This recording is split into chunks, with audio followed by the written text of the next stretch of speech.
Thanks everyone for coming today. We have a really good turnout and we have a lot more registered, so I'm expecting people to join.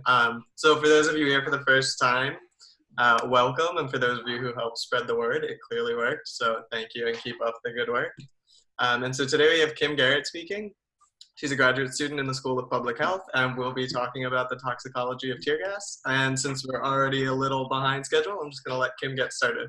So go ahead, Kim. Awesome, thank you. Well, hi everyone. Thank you for coming to my talk today. And thank you also to the GSOC STEM committee for inviting me to speak. I'm excited to share some toxicology basics and bring the science that I love so much into broader conversations about social struggles. So my goal for this talk is to connect the chemistry and physiology of chemical weapons to their social and historical context with specific discussion of tear gases.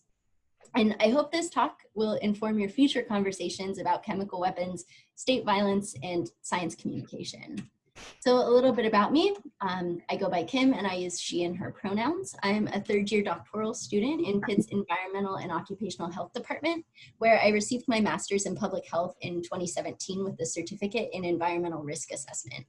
I've been working in the Peterson-Pierce lab there for 5 years, and I mostly study mitochondrial poisons like cyanide, phosphine, and azide, which we'll talk about later. But I'm also an active member of Pitt's Graduate Student Organizing Committee. As an environmental health researcher, I support the union because I know that unions lead to safer workplaces that are led by empowered and well-informed workers. And I wanted to issue a content warning because I will be talking about some upsetting things during this talk, including descriptions of illness, chemical weapons, and violence, including historical tragedies like the Holocaust and present-day police violence. So please don't feel bad if you're not feeling up to this today. There will be a recording available, and I'm always willing to talk about this stuff one-on-one. And so to begin, I want to recognize that the definition of a chemical weapon is not static. From my standpoint as a toxicologist, I understand that any chemical can be used as a poison, but that doesn't mean that we should classify everything as a chemical weapon. It's difficult to find a concise and satisfying definition of a chemical weapon, even in publications from major regulatory bodies. So for the purpose of this talk, I'm going to define chemical weapons as toxic agents used against another person in order to inflict harm through a primarily chemical mechanism. So we'll be discussing abiotic, non-radioactive toxicants today, but I don't want to dismiss the validity of those as equally scary potential weapons. So we're going to be talking about poisons, not necessarily infectious agents or radiation.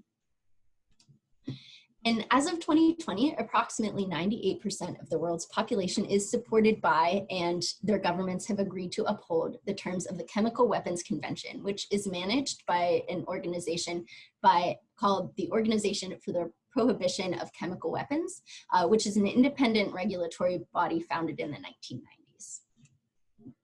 But to contextualize our discussion of chemical weapons, it's important that we first understand how chemicals can be used as weapons. So we can use the main tenets of toxicology to guide how we think about chemicals, how we classify poisons, and how we understand their mechanisms. So I find these principles useful in so many situations, not just talking about chemical weapons or more traditional poisons, but also when thinking about things like medicine and nutrition and reading popular headlines about toxins.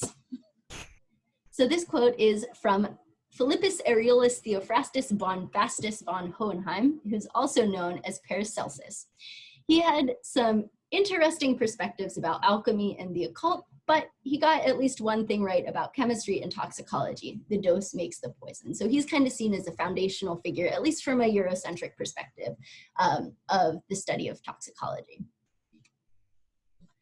So Paracelsus described what we now know as the dose-response relationship, and this is the first tenet of toxicology, and if you are my friend, you have heard me go on and on about this. Any chemical can be a poison in the right dose. So we like to use the example of water to describe this relationship. So we need a specific amount of water to live and function, but if we have too much, we can die, and if we don't have enough, we get dehydrated and we can get very sick. And dose-response relationships allow us to determine the dose recommendations for things like medicine and craft regulatory limits on environmental pollution. And some chemicals have lower toxicity thresholds than others, so it only takes a little bit to make you sick. Think of something like arsenic or lead. We typically consider these types of chemicals as poisons or toxic chemicals. And we quantify the dose-response relationship with values like effective dose, which is the amount that it takes to get to an effect. And that can be good or bad. We use those both in like developing medicines and assessing poisoning. Lethal dose is the amount that it takes to kill a specific organism, and the no observable effect level, which is the highest dose you can give before you see the effect. Additionally, the route of exposure impacts its toxicity. So toxicants act on targets, which can be specific organs, cells, or even enzymes, and the toxicant needs to make it to the target in order to act on it. And inhalation, ingestion, or dermal absorption and direct injection all impose different barriers between the environment and the target.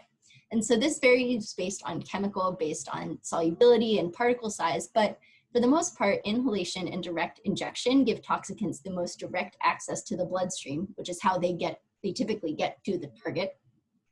Whereas ingestion takes longer and dermal absorption is limited by skin permeability. And so with these main principles in mind, we can move on to the detective work of toxicology. So in order to minimize injury and illness after a chemical exposure, we must first identify that poison. We use what we know about a toxicant and its target systems to classify sets of symptoms that reflect the mechanism of toxicity. And so we call these sets of symptoms toxidromes, like toxic and syndrome, and they often apply to a broad set of toxicants with similar mechanisms. So we're able to classify things as nerve agents or mitochondrial toxins.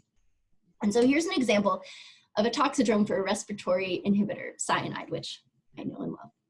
Cyanide blocks the function of the electron transport system, which is in your mitochondria, and you may remember from biology class.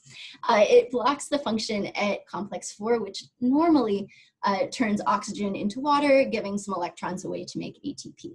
However, cyanide blocks a receptor in complex 4 and shuts it down. So its toxidrome is reflective of this buildup of oxygen that's not being used. So you see high levels of blood oxygen, along with symptoms of asphyxiation like cyanosis and shortness of breath and loss of consciousness. And so we use toxidromes to characterize chemical weapons as well. And so I'll give a quick overview of some of the most commonly used classifications of chemical weapons. So nerve agents are probably the most famous type of chemical weapon. So they work to inhibit an enzyme called acetylcholinesterase, which leads to a buildup of acetylcholine. So esterases break down particular molecules, and so they break down acetylcholine. And acetylcholine is a neurotransmitter that is essential to nerve relaxation. Acetylcholine makes your nerves contract and activate your muscles and make them contract. So if you have too much of it and it doesn't get broken down, you get extended activation of muscles and motor neurons. And so the symptoms of nerve agents reflect that. So things like convulsions, pupil contraction, and eventual loss of control of your breathing muscles. And some famous examples of these are sarin and VX and chlorpyrifos, which is an organophosphate pesticide that isn't really used as a chemical weapon, but is a workplace exposure for agricultural workers. Also, we have my favorite respiratory agents, which inhibit mitochondrial respiration, and those lead to asphyxiation and organ damage. And symptoms reflect that. So you have things like dizziness, wheezing, increased blood oxygen, and cyanosis. And so if you see someone who has been exposed to a mystery gas and it smells like almonds and they're dizzy and have shortness of breath, you can deduce that that's probably cyanide. We also have blistering agents. So blistering agents are what we think of as traditional old-timey chemical weapons. They were the first generation of chemical weapons to be used on a mass scale, but they weren't necessarily deadly. So they were used to cause chronic illness or transient illness that disabled people enough to get them away from the battlefield. They were also known for causing a lot of emotional trauma. And so that's one of the reasons that chemical weapons are seen as going beyond the normal etiquette of war, is because they're very fearsome and they cause a lot of emotional trauma as well. But blistering agents in particular are really traumatic. They react with proteins and nucleic acids in your skins and tissues to cause damage and blistering. And symptoms can come hours later. And some famous examples are mustard gas and lewisite. We don't really see them used too often anymore. That brings us to today's iteration of less lethal chemical weapons, which are irritants and lacrimators, which we think of as tear gases. So they irritate pain receptors and mucous membranes the same way that pepper, if you accidentally cut a pepper and touch your nose, you know that feeling. But symptoms include things like crying, a burning sensation, coughing and shortness of breath, so things like respiratory irritation. And these are typically non-lethal. So I want to give a little bit of a historical context as well. So we tend to think in the United States, we tend to think of chemical weapons as a product of World War I, but they've actually been used around the world for thousands of years, just not on the same scale. So there are instances of pre-industrial use. In China, there were rudimentary chemical grenades thrown, during different conflicts. But the most famous example, and my personal favorite, is that of poison arrows. So specifically in South America, in the Amazon, where these frogs live, people would tip their arrows and darts with the alkaloid toxin from the skin of poison dart frogs and use it for hunting and also for territorial disputes. So this is an example of the most toxic poison dart frog, the golden poison frog. So cute, I love him. But it wasn't until World War I when we saw the first mass use of chemical weapons. And as I mentioned before, those blistering agents like sulfur mustard gas, and also respiratory agents like phosgene, which were more lethal than the blistering agents, but still were mainly just to demoralize the enemy and get them to leave the area. So chemical weapons were not popular with the general public. They were seen as going beyond the etiquette of war. They were seen as psychological warfare as well. And so after World War I and seeing the terror of so many people being impacted by these, the Geneva Protocol adopted a section about chemical weapons. Now, this had a very specific definition of chemical weapons. It referred to choking agents, blistering agents, and specifically in times of war. So it didn't regulate the production or mandate reporting of stockpiles of chemical weapons. So between World War I and World War II, we saw a lot of chemical weapon development, specifically in Germany. We saw what are called the second generation chemical weapons, which tend to be a lot more potent and persistent. And so this is when we saw nerve agents really starting to be developed. Germany developed sarin and taubin, which are two nerve agents, and they were developed and they held lots of stockpiles of them, but they were not used extensively. And a common misconception is that a lot of chemical weapons were used in World War II. That was not the case. So Germany, for the most part, was the only entity that used chemical weapons, and they used them to terrorize their own citizens and commit mass genocide. So notably, hydrogen cyanide gas, which is a mitochondrial inhibitor, was used in gas chambers in World War II by the Nazis, and it went under the name Zyklon B. However, that didn't stop people from being afraid of chemical weapons. So part of that psychological warfare, of course, is scaring people into thinking you have a weapon. And so there was a lot of propaganda around chemical weapons. And so you get really interesting propaganda posters and PSAs. Speaking of convincing people you have a weapon, the Cold War, we really saw an explosion in stockpiling and development of chemical weapons between the US and the USSR.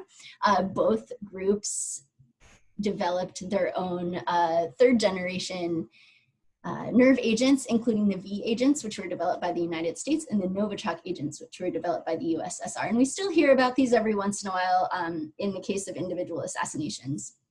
The US also dabbled extensively in hallucinogens, which we don't often think of as chemical weapons, but the MK Ultra program was designed specifically to use these chemicals to control behavior in times of war.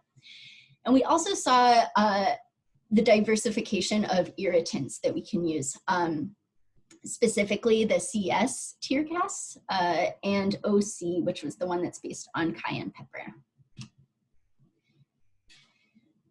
So that brings us to the Vietnam War, when Agent Orange was used. And Agent Orange is a really interesting example of a chemical weapon because it wasn't used as a chemical weapon to harm people directly. It was used as an indirect mechanism to starve people. It was used as an herbicide. And it was used to starve people and cause desperate conditions, along with destroying forests so that people could see trails and hiding spaces for Vietnamese folks who were fighting off the US.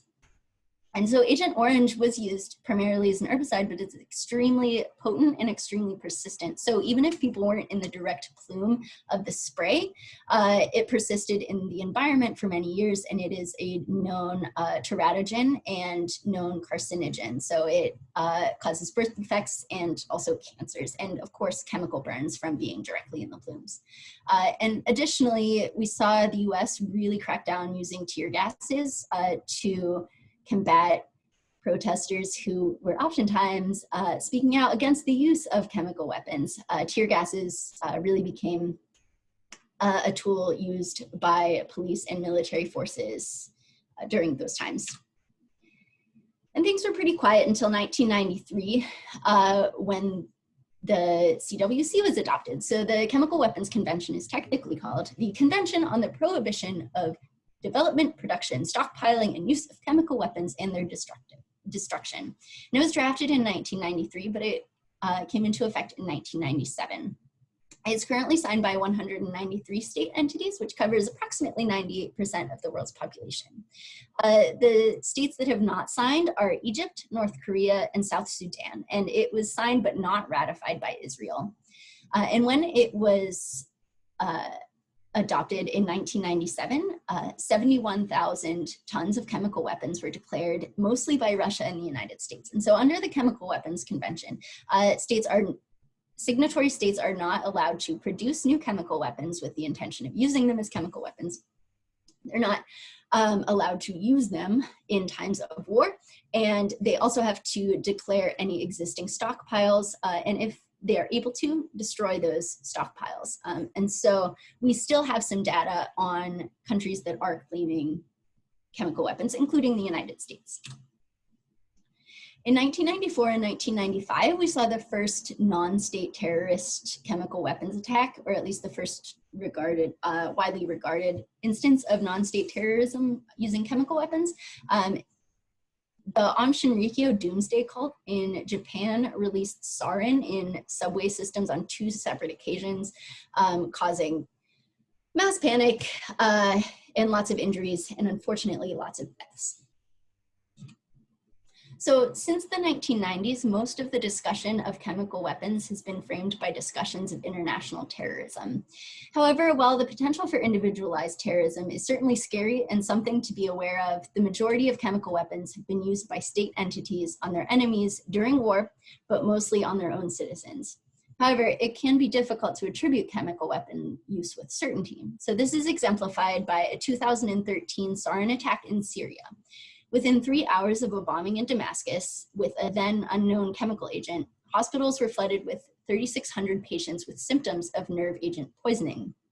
The majority of samples that were taken tested positive for sarin and its metabolites. And the bombing was reported by the Syrian government as being the fault of unaffiliated terrorist groups, but Assad had previously admitted to producing and stockpiling sarin, and at the time of the attack, Syria had not signed on to the Chemical Weapons Convention. And so this made investigation difficult as it was led by the UN, which has different investigation protocols and is more limited than the Organization for the Prohibition of Chemical Weapons, which is related to the CWC.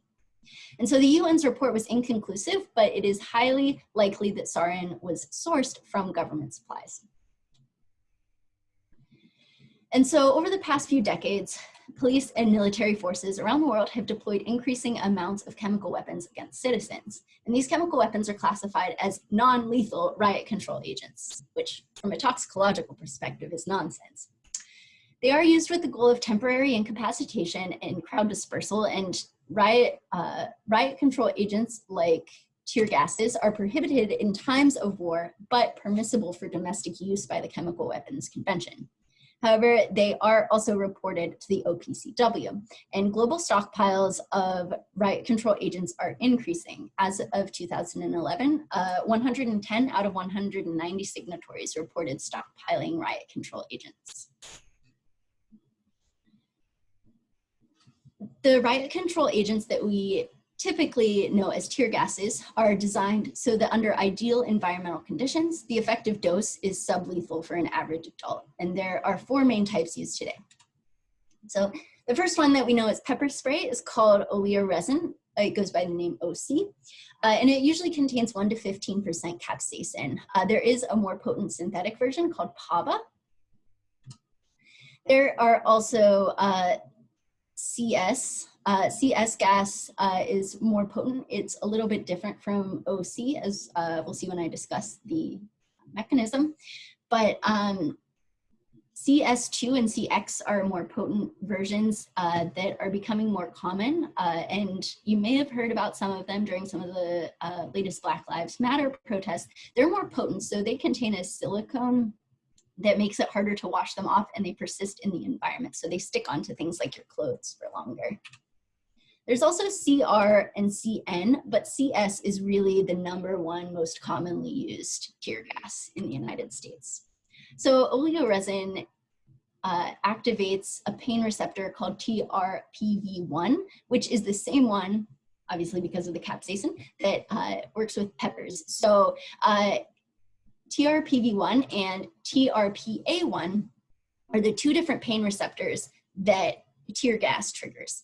And so TRPA and TRPV are what are known as ligands, or as ligand binding enzymes. So the activator, which is considered the ligand, comes into the binding site of the enzyme and triggers its activity.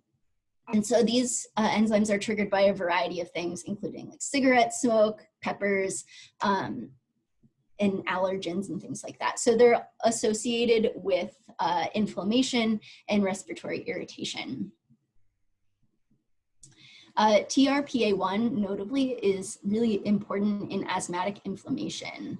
And there's currently no available antidote, and the most effective antidote would be TRP channel inhibitor, so making it so that these channels are not activated. But the current treatment strategy is decontamination and supportive care.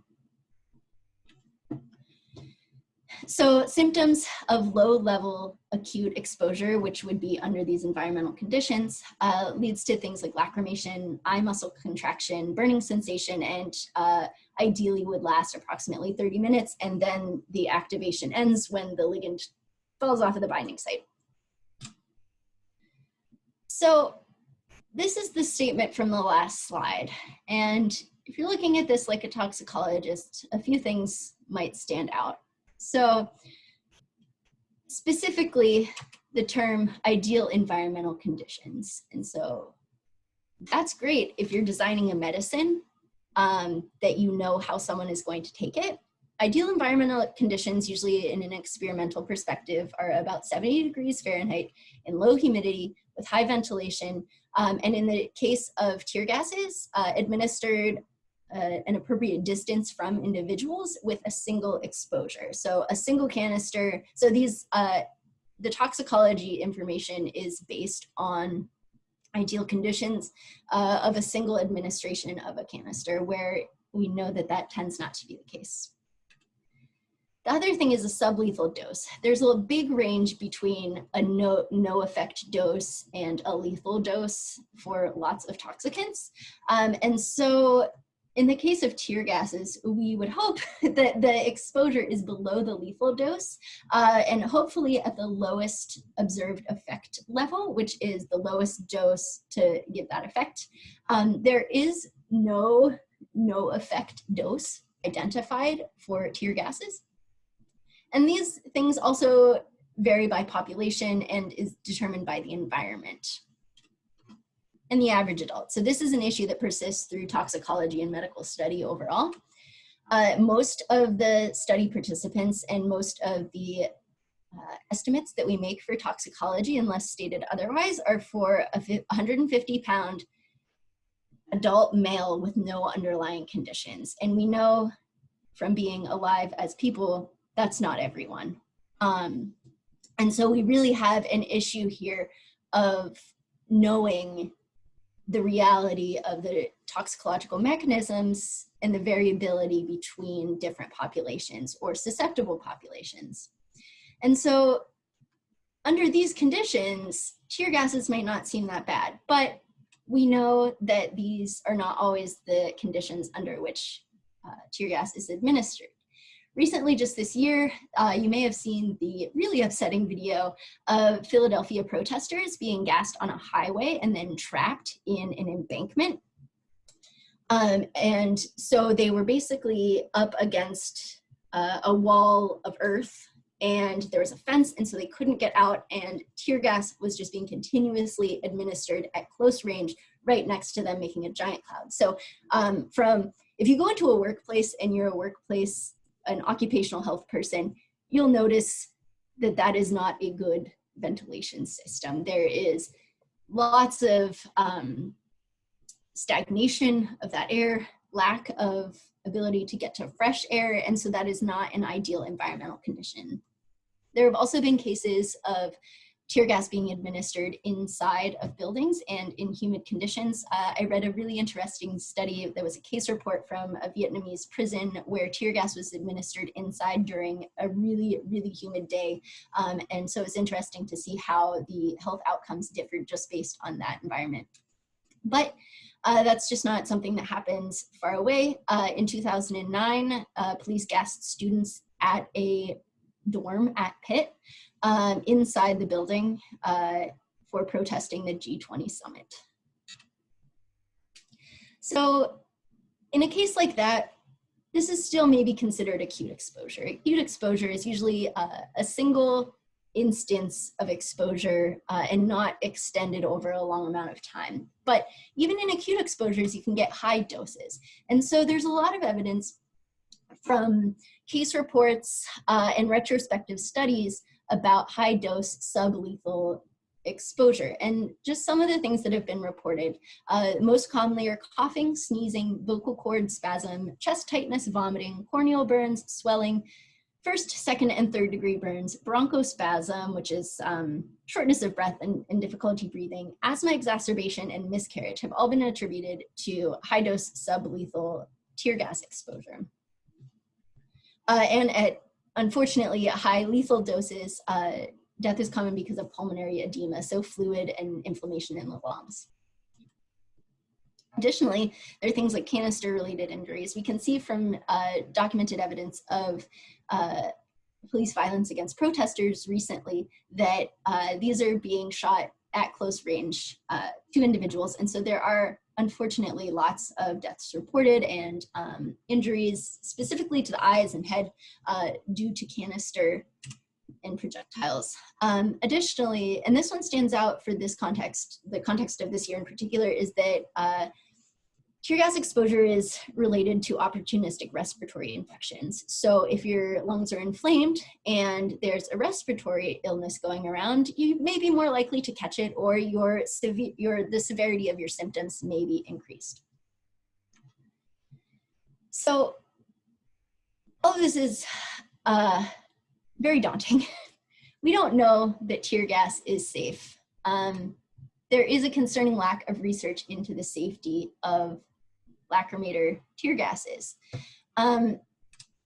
we're limited to animal research and retrospective human studies. So the thing about ethics in science, which is good, is that it's very difficult to test toxicants on people to get them to volunteer for a study like this. Though there are volunteer studies, though some of the ones that I've read are done by military and police agencies, which could lead to some interesting biases. A lot of the research that was done about tear gases was done in the 1970s and even before that. And so that's mostly instances of military exposure during training, using reports from that. And in all of those cases, it was healthy adult male volunteers. So we really don't have context for chronic exposure or multiple exposures, or the impacts on people who maybe have underlying health conditions or are not the traditional 150-pound healthy adult male. So right now, estimates are the best we can do. We can do animal tests, and there were a lot of those done also in the 1970s. But from what I can tell right now, it's not a huge aspect of respiratory toxicological study. And so we can't make an estimate for every individual, and we can't make an estimate for every environment. Additionally, outdated research often informs municipal regulations. There are two studies that are commonly referenced, which are the HIMSS report and a study by Beswick and colleagues. And both of those were done on cohorts of about 30 to 40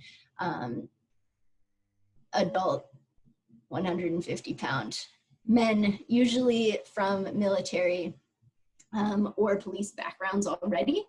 And so we know that that doesn't cover, it doesn't even begin to scratch the surface of toxicological complexity between different populations and different individuals. And of course, the idea of how does tear gas interact with other respiratory illnesses, asthma, COPD, COVID-19, that is something that I am personally very, very interested in, but I don't know too much about yet. But hopefully there will be some data coming out. We can do retrospective studies on things like that. So thinking of this from a risk assessment perspective, we have a risk that we do not know its full risk potential. And we can use the precautionary principle when we talk about eliminating the risk of tear gas. And so the precautionary principle is basically a concept that we use in risk assessment and toxicology that takes a conservative approach in that we're apprehensive about using something, or we limit our use of something until we deem that it is safe. And so I am a big fan of the precautionary principle. And so this can impact the interventions that we use that can be most effective. Now, I will not entertain the argument that if people don't want to be tear gassed, they do not protest. Protesting is extremely important and is a way that people can exercise their civil rights and combat oppression, and right now specifically police violence. So with that framework, there are a few ways that we can minimize the risk and eliminate the risk of tear gas.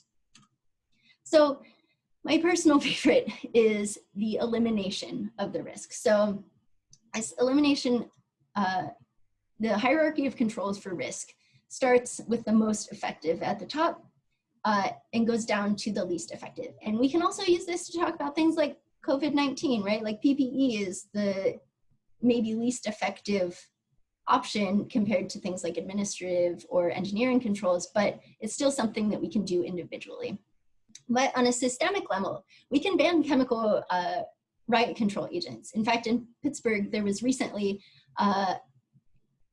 a proposed ordinance or a proposed change to our legislature to ban chemical riot control agents. Unfortunately, it did not pass. So if that comes up again, I really encourage people to write to their county or city council person and let them know the chemical weapons have no place here. So eliminating the risk, that would be banning chemical riot control agents. An example of an administrative control would be to end qualified immunity for police officers or any kind of similar regulation about injuries related to tear gas or police violence during protests. So right now, police officers are basically immune from investigation for murder on the job or injury on the job. And so there are lots of campaigns to end that concept. And if there were consequences for injuring people or causing respiratory illness, then maybe they wouldn't be as trigger happy with the tear gas. Additionally, the personal protective equipment in this situation is us keeping each other safe and having solidarity to protect our health. Of course, you can wear things to protests like masks and goggles and things like that, and I always recommend that. But it's really important that we have evidence-based information for treating gas exposure on the street. So I've seen a lot of misinformation going around about how to treat tear gas. And so I wanted to make space in this presentation to go over some of the evidence-based information and how to treat tear gas from a toxicological perspective. So if you're in a situation where tear gas is being administered, the first thing that you should do is call for a street medic. At most organized protests, there will be a group of individuals who are trained in treating injuries and tear gas, and those folks are called street medics, and you can just raise your hand and say medic, and someone will come and help you, and they will help you probably go through the following steps. So the number one thing you want to do is distance yourself from the exposure site. And so that's get to fresh air if you can. And in the case of a tear gas, which actually is not a gas, it's a particulate that stays on your clothes, but it's aerosolized, so people call it a gas. And so it is more dense than air, so it is going to fall to the ground. So if you can get to higher ground, that would be excellent. And remove as many layers of clothes as you can, and so you're comfortable with, because it will stick to your clothes. Now, this next part is the controversial opinion. In the lab, almost any toxicant that we could potentially get onto ourselves, we would flush with water at an eye wash. We wouldn't use any fancy soaps or baking soda or anything, just eye water, flush for up to 15 minutes. 15 to 20 is recommended. So how can we mimic the lab grade eye wash on the street? We can use these water bottles that you squeeze, and they cause a light pressurization. And so that's really important because it will because that pressurization will help push toxicants and contaminants off of your skin and out from your eyes in particular. Eye washing is highly effective. And in the case of water, it may irritate a little bit more initially, but water is by far the best thing to use in cases of tear gas.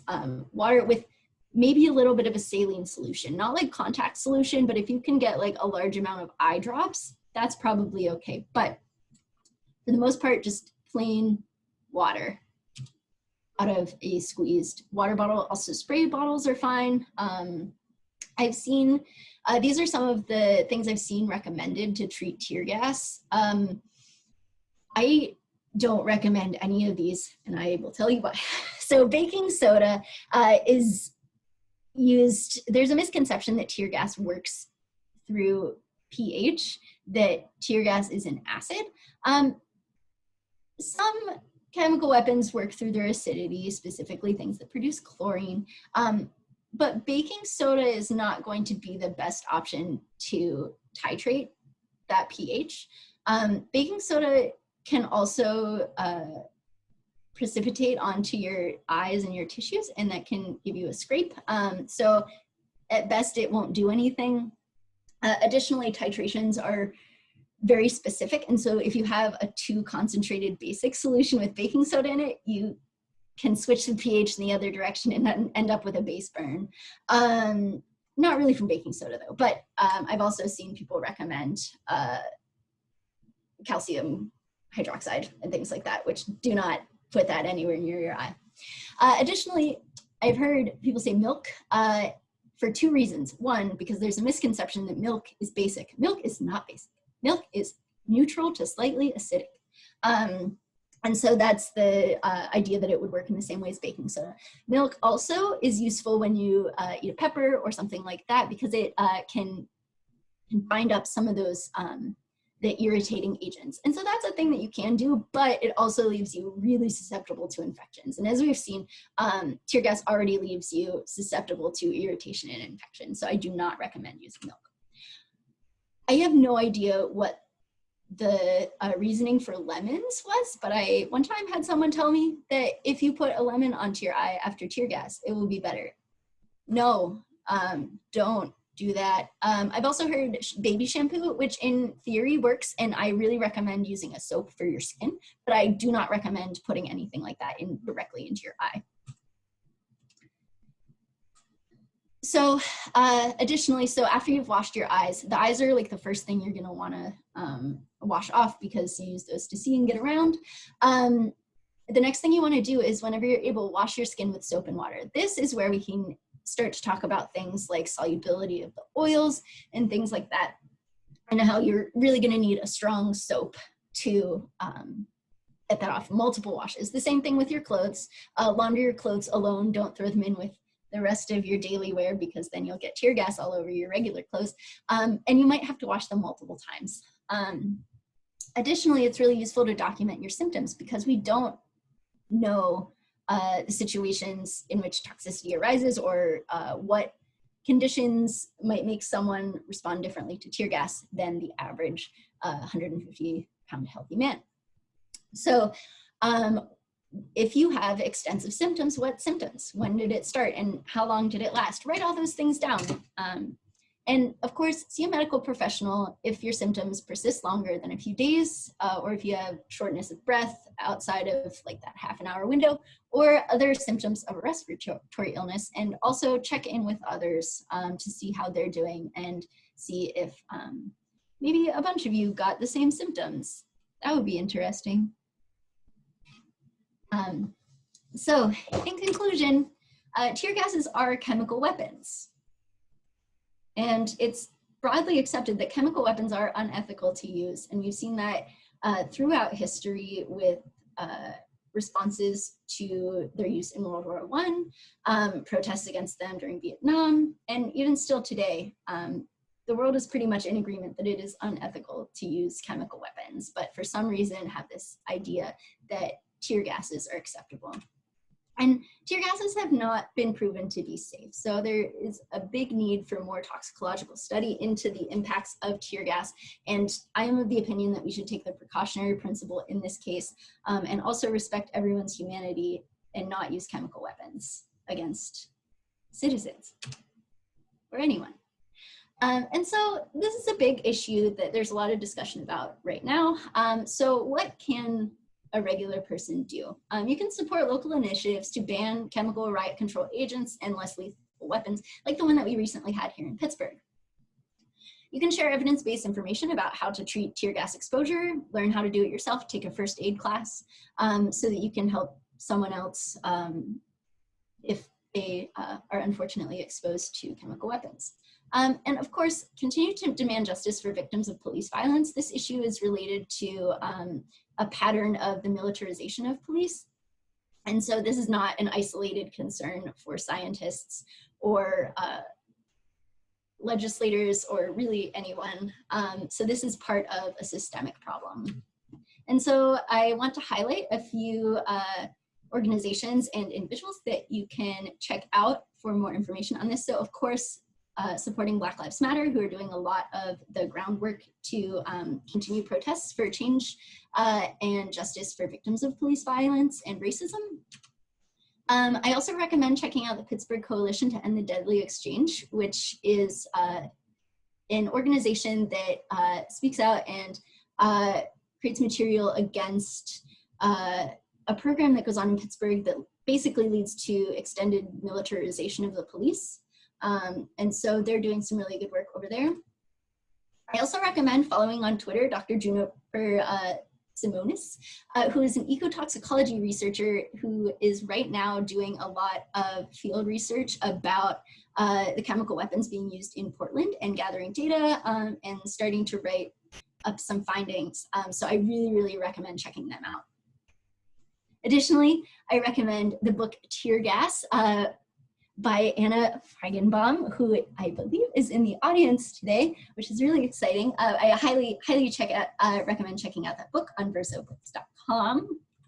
And even later today, our friend Ben Case, who is also a GSOC organizer, Dr. Ben Case, is speaking on a panel at Carlo about riot ethics, protest, property, and the politics of nonviolence. So if you just want to have a day of exciting protest talks, I really recommend checking that out. You can sign up at bit.ly/riotethics. And so thank you so much. I am here to accept questions and talk about tear gas and toxicology in general. So I'll open it up. Cool. Thank you, Kim. Yeah, and anyone can just unmute themselves for questions. I'm not going to like moderate this unless we get 1,000 questions at once, which would be awesome. But yeah, so if anyone has any questions, feel free.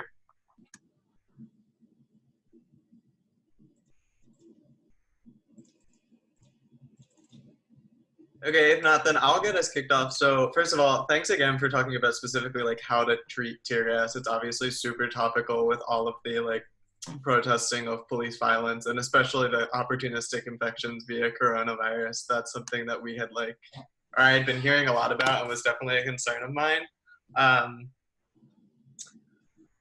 Yeah, I don't know. Can you like, this might be kind of a weird question, but like, what would you envision as a substitute for tear gas almost? Because I think like a lot of people, I totally agree, like we should just eliminate tear gas, but like many people might be like less receptive to something like that if they don't have like an alternative. So I was just curious like what you see as like maybe proper alternatives to like riot control in the modern age. Right, so I'm actually really excited that you brought this up because I get to tell an aside that I found in my research. So personally, I think systemic change and maybe not killing Black people would make it so that we wouldn't have to go out in the streets and get tear gas. But you know, I know not everyone is receptive to that argument. So right now there's actually a lot of research being done into calmative agents and other kinds of non-chemical crowd control mechanisms, which I personally don't particularly support. But this is something that people are talking about. So there's an example of, in 2002, there was a hostage situation at a Russian concert in an amphitheater, and hundreds of people were held hostage. And so all of a sudden, this gas started pouring in and people started passing out. And the terrorists passed out, and you know, so that was good. But later, first responders came in and administered antidote. So they had non-consensually dosed this entire amphitheater full of people. 17%, I believe, died.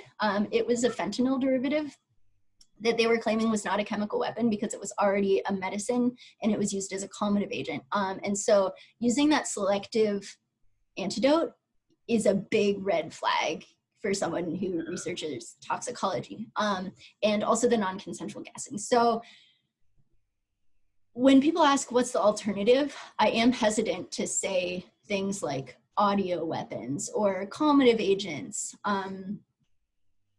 Honestly, the only reasonable change that I can see is ending the militarization of police and having community conversations and making it so that people don't have to go out and break windows to get attention for their cause.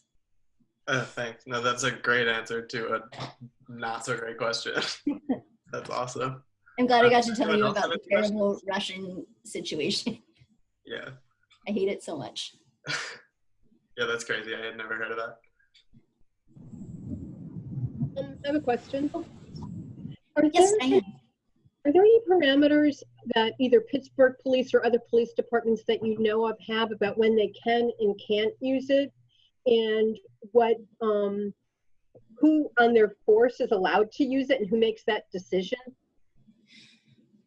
So I don't know the specifics of that. I know that there are protocols in place for warnings and very specific definitions of when something is lawful or unlawful that are not really communicated to the people who are doing the protesting. But I know that that's an issue in Pittsburgh, specifically with transparency and that type of thing. Earlier this summer, we had a situation where tear gas was administered, and it was clear because of the toxidrome that people showed up at the hospital with or showed up to street medics with. And people were saying, you use tear gas, really upset about it, like lots of people throughout history. And the mayor said that the mayor and the leader of the police said that tear gas had not been administered. It was smoke, which was not true. They later took back that statement. So it's currently unclear if there is any kind of procedure in place. It's at least not communicated to the public. I also see that Lindsay had a question.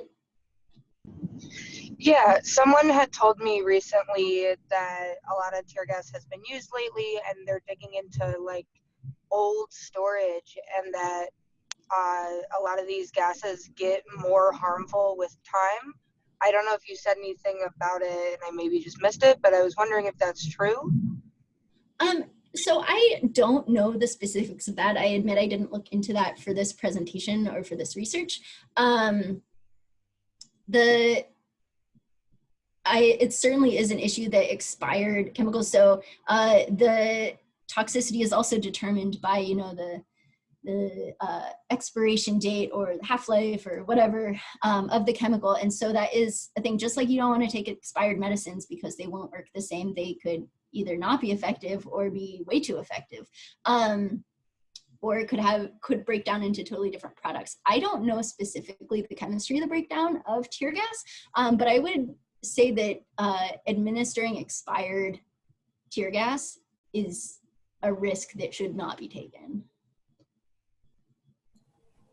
Oh, also in the comments, Thomas says military-grade smoke is still known to be toxic, and the military itself is moving away from current solutions. Thank you for sharing that. Yeah, I also want to bring up that tear gases and smoke bombs and things like that are particulate-based respiratory irritants, just like cigarette smoke or smog and things like that. Like, it's still a respiratory toxicant. I actually also had a question. So thinking back to the incident you talked about in which the protesters were sort of trapped on a highway, would you have any sort of strategic planning advice about where you should hold protests in order to avoid being sort of pocketed like that and stuck in a tear gas cloud? Oh yes, absolutely.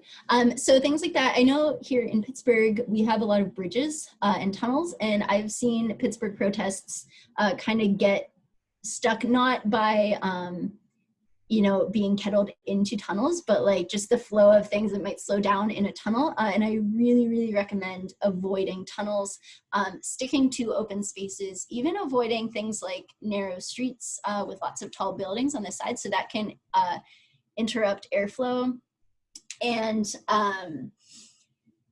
we know from pollution data that areas with tall buildings and high building density are worse for pollution and worse for toxicants. So I would really recommend, if you can, staying out of those areas. Heck, lots of questions. Okay, let's see. So Prem says, has the use of tear gas led to any increased spread of COVID risk? I actually don't know that. If anyone else in the audience does know, I'd be happy to hear about that. That's something that I can tell is just kind of developing.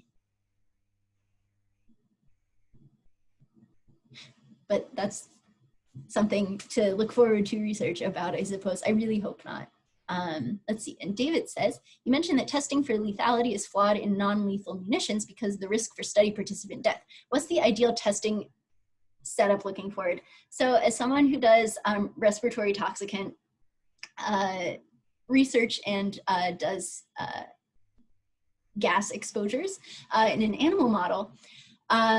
This is actually really exciting for me. So I am not necessarily the biggest fan of animal testing, but as a risk assessment professional, I understand that we don't want to just go testing stuff in people right away. And so developing exposure protocols that are ethical to test in animals is really the best way going forward, because there is a lot of translatable research that we can do. We have had years and years and years of studying the organisms, the model organisms that we use. And so you can scale up for things like mammal size, or even from mammals to humans, or even from different groups of animals to humans. So for example, one of the model organisms I use in my research to minimize the use of higher level mammals is an insect model. So I use a larval moth, and we expose them to mitochondrial toxicants, and then use them to test and screen novel antidotes to see what works and what doesn't. So their mitochondria and their respiratory complexes are structurally the same as humans and other mammals. And so we use those kind of as a first line to determine toxicity. And something like that could definitely be used to develop dose response curves for tear gas as you move up the complexity of the organism. Thank you. Indeed.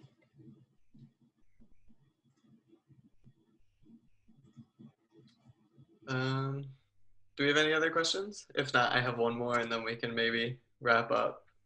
So Kim, you might have mentioned this, but if my understanding is correct, if tear gas were used in a time of war on foreign combatants, it would be considered a violation of the Geneva Convention, like full stop? Yes, and the Chemical Weapons Convention more specifically. Okay. Yes. Okay, yeah, no, because I was advertising this talk by saying, like, this is a war crime in different circumstances, and yet we do it to our own citizens, and I wanted to confirm that that is in fact true. Yeah, from the